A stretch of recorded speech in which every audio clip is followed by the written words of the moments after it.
Humans are the only animals who wear materials not natural to them. Then what basic virtues should the lower animals expect in human clothes? Durability, of course. A certain blending with the background. Surely the freedom to move naturally. And hopefully protection against predators. But wait, how can one make sense of the history of clothing and fashion without first understanding human vanity, the hunger for social status, and sometimes the functional? Let's try. Under the perpetual sun of ancient Egypt, only light materials are worn, with accessories, and over a shaven head, a magnificent wig made of horses' tails.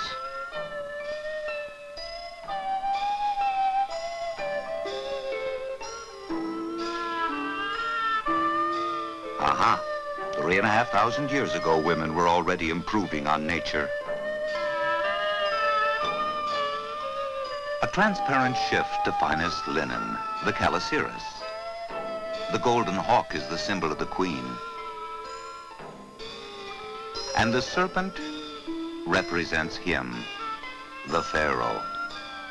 For all males, an apron. For the pharaoh, one of gold. Gold with a richly decorated belt. And finally, a false beard. A real beard would be unkempt. For the hunt, simplicity, an apron and a transparent tunic. While for formal affairs, complexity, a rainbow of color and brilliant accessories. Sandals are the privilege of the pharaoh and the priests. Even the queen goes barefoot. Now we sail away, or row, to Crete, the cradle of European culture. Here the apron is worn, but with a pendant. Calories are not counted, but the men of Crete become famous for their small waists. And the women? For the first corsets in history. In neighboring Greece, the history of Hellenic costume can be read on the vases, which have survived the centuries.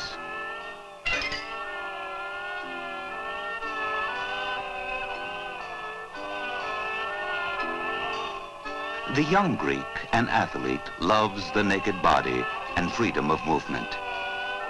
When he dresses, he may choose of homespun wool, the short cloak, or the short chiton, forerunner of today's shirts. The long chiton is worn only by elders, and over the chiton, a long mantle. In classical Greece, wool is replaced by linen. Buttons are still unknown, so a clasp is used to fasten a woman's robe, the peplus, at the shoulder. Pleats on skirts show the influence of Central Asia. Now add to that a little female ingenuity in the art of making folds. And as for hairstyles, the Greeks certainly have imagination.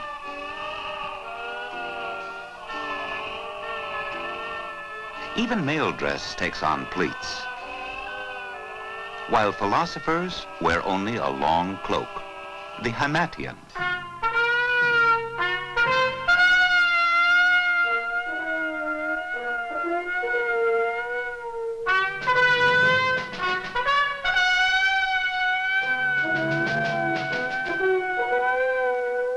The Roman first appears on the stage of history in a sleeveless tunic. The elaborate toga becomes popular for 700 years. Later, only aristocrats and freemen may wear it. Ave. Let's see how women dress in Rome. At home, the noblewoman wears a tunic and sandals.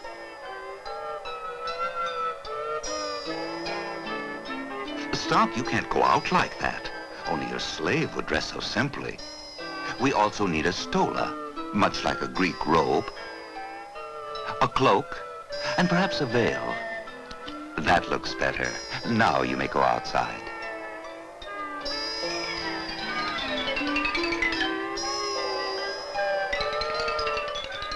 A new look finally comes to Rome. The full, wide-sleeved tunic from Dalmatia. The toga takes on exaggerated proportions. More than 5 yards of cloth are needed and a special method of folding.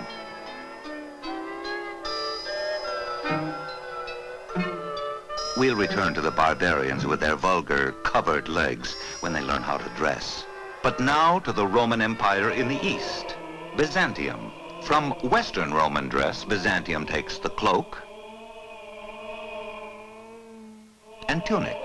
In Constantinople, here's a nobleman in a short tunic, stockings, and long cloak. A rectangular ornament on the cloak, the tablion, is an insignia of official rank and type of service. The imperial tablion is of inlaid gold. The emperor is resplendent with gold and jewels. For sheer opulence, Byzantine clothing has never been surpassed. The simple lines of Byzantine gracefulness do not clash with the colorful designs. The empress shines in a constellation of gold and precious gems. With the smuggling by Byzantine monks of the miraculous silkworm out of China in 550 AD, the 3,000-year-old mystery of how the Chinese made silk suddenly ended.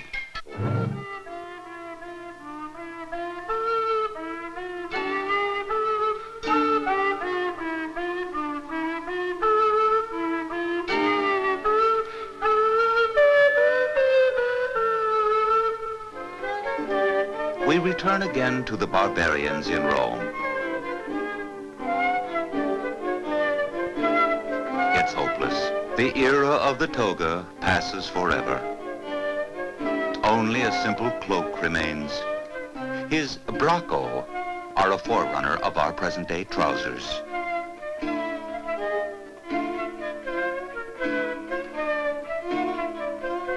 And perhaps our ski pants?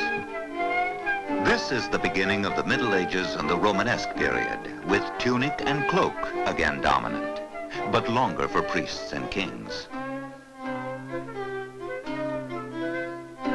Romanesque sharply distinguishes male and female clothing.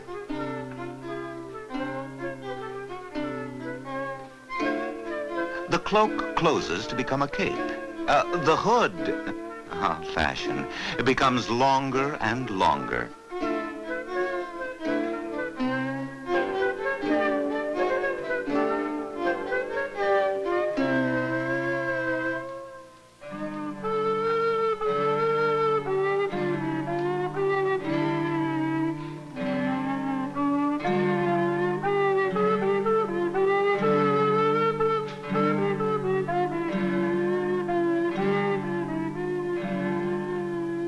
Say there, young man, you from Romanesque, you're out of style. It's Gothic now. Gothica?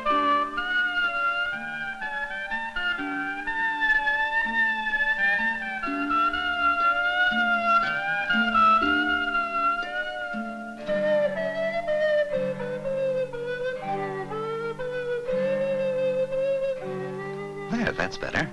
And now, where's your lady friend?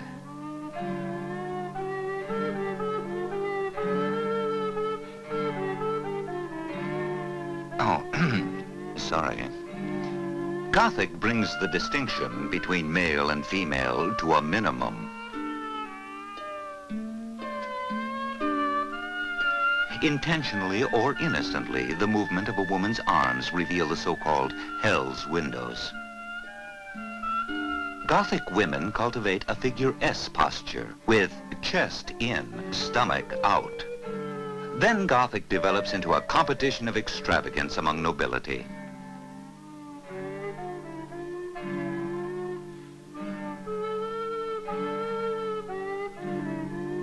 By the end of the Gothic period, dress is exaggerated in fantastic ways.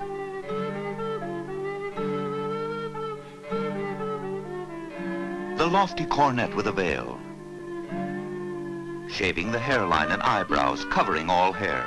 Oh, the first low neckline since Crete.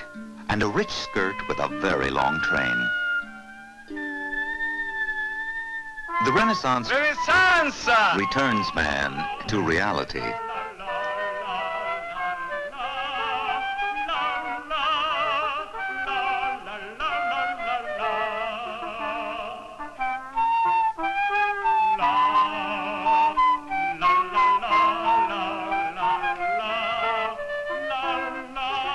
The Renaissance emphasizes the shape of the human body. The straight vertical lines of Gothic are broken by pleasant horizontal lines.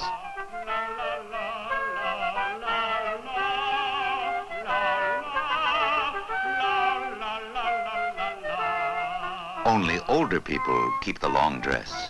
A pouch is suspended from a belt. It's still a long wait for the first pockets. And women of the Renaissance? Braids in a net, slashed sleeves, the train disappears. In place of solid-colored broadcloth and wool, embroidered silk, brocade, and velvet. The fashion of the Italian Renaissance bursts over Europe. Germans carry its inspiration over the Alps to their own country.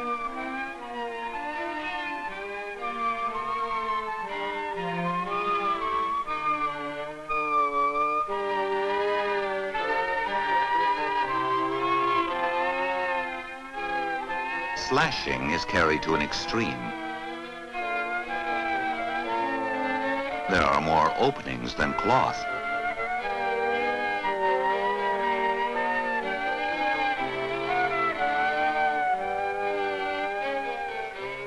The women exaggerate slashing and folding.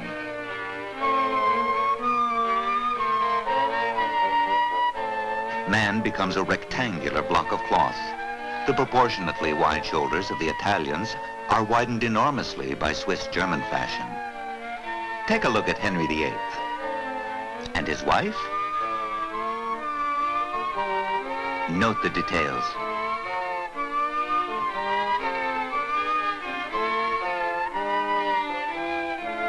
That was a period of high fashion.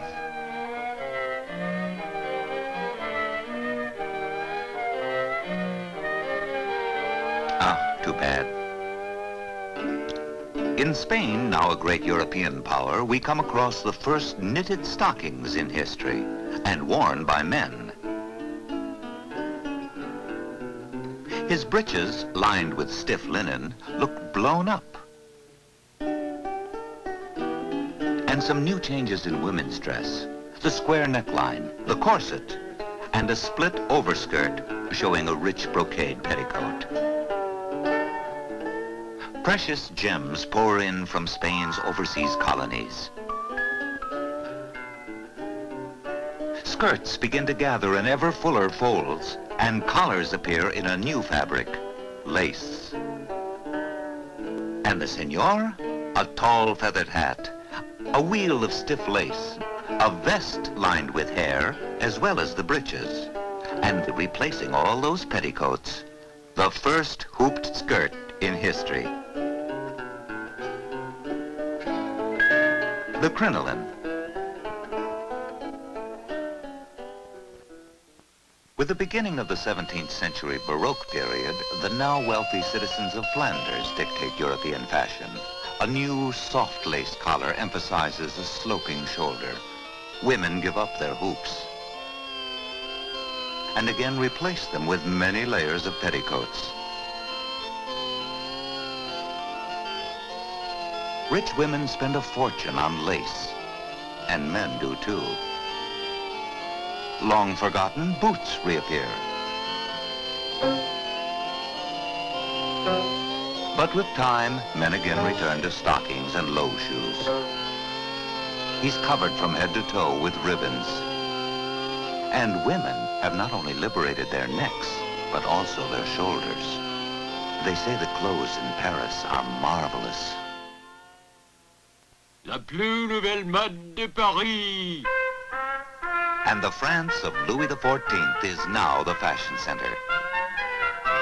Parisian dressmakers put their latest designs on mannequins to be sent throughout Europe. A French gentleman's makeup is as elaborate as his wife's. He bravely shaves his head to wear the fashionable wig. Now he's ready to be seen at the king's court. And an innovation which proves inviting, the first outside pocket in history. To compete with the male wig, French women shape their hair with wire, ribbons, and lace. The cloak is sewn to the dress. Female dress is in harmony with the ornate interior decorating of the period.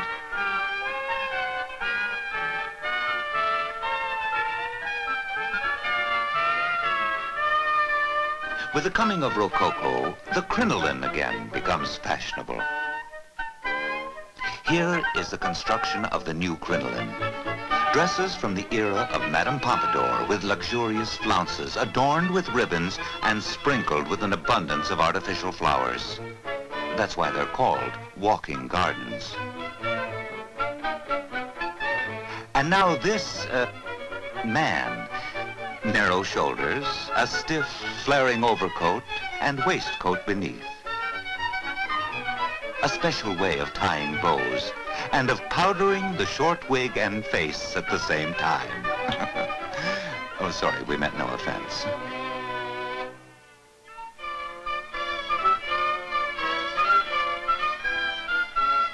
Women's legs. For the first time since ancient Greece, the hemline is raised above the ankles. This is the age of Louis XVI. Parasols, gloves, variously shaped skirts, even walking sticks for women. And hair? Here fashion sails on a sea of imagination.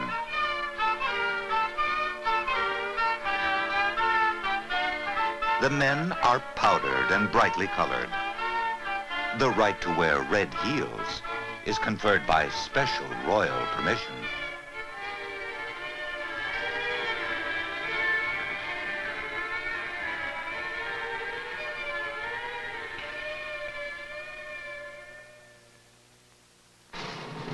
The French Revolution buried the extravagant fashions of the old monarchy.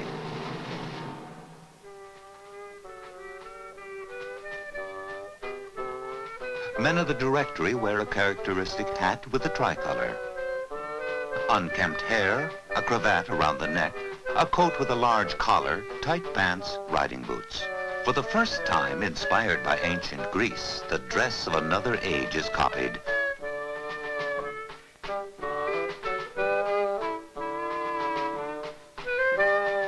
Women enter the new classical period.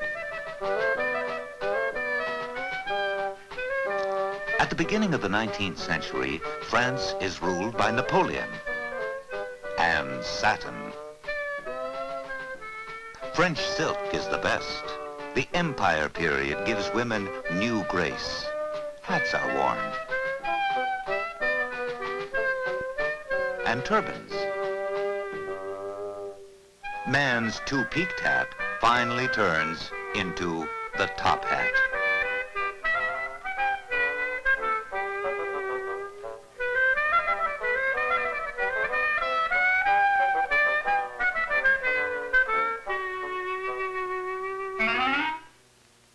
Impossible. A man wearing long, wide pantaloons? Men of today, remember this historic date. The birthday of our trousers.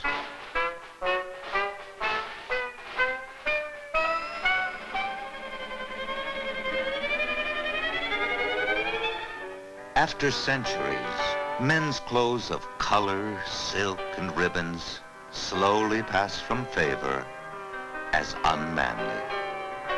But fashion finds new martyrs.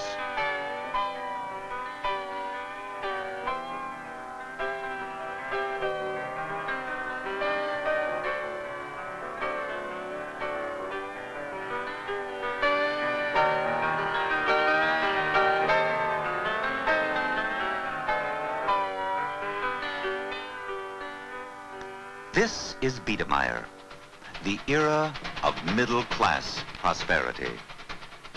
The middle of the 19th century.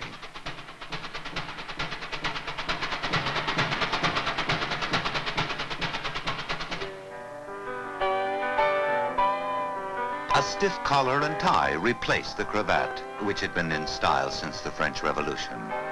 The Homburg is born, and the male definitely excludes color from his wardrobe. Let's see what women wear. A cylindrical cap and crinoline again. Oh, but madam, don't be embarrassed. Those looking at you are interested only in fashion. For the third time in history, the crinoline reappears to attempt a revival of the brilliance of France under Louis XIV. The revival is interrupted by the Industrial Revolution. The sewing machine gives birth to ready-made clothes.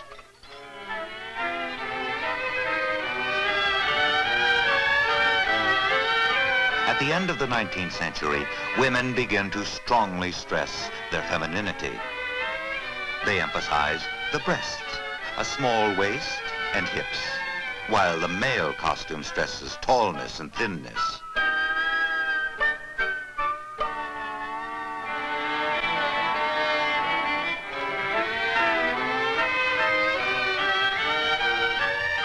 Now the first sport clothes finally appear. At the beginning of the 20th century, the S shape returns, but the exact opposite of the Romanesque period. The new S shape, or hourglass figure, is chest out, stomach in, thanks to the corset. Well, well, we finally reached the modern era, and there's already a smell of exhaust fumes in the air. In 1912, the combined efforts of doctors, dressmakers, and fashion designers topple the corset from its throne. There is a feverish attempt to find replacements for the now obsolete styles. Help arrives under influence from Japan.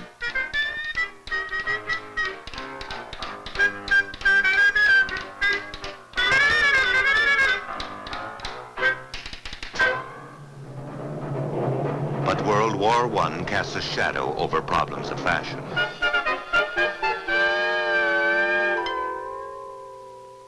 What's this? For the second time since ancient Greece, the hemline rises. Sensational. It rises and rises. Ah, that's a little too high. Progress stops in the Charleston era.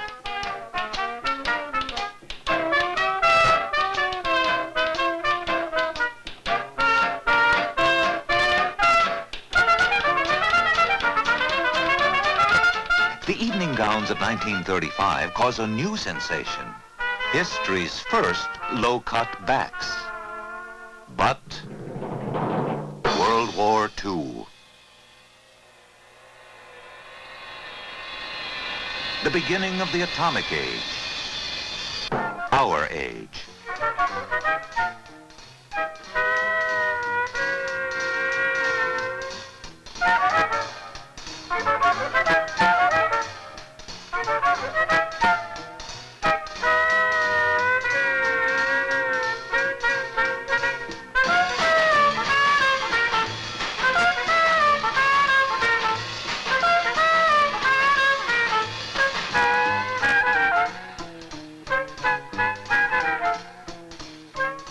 Still, historical costumes stay on in pockets of tradition.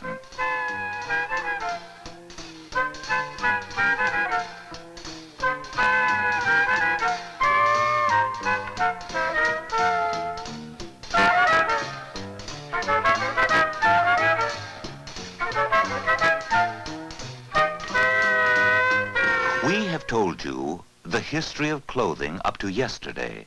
But the story of fashion today, tomorrow's history, is being written by you.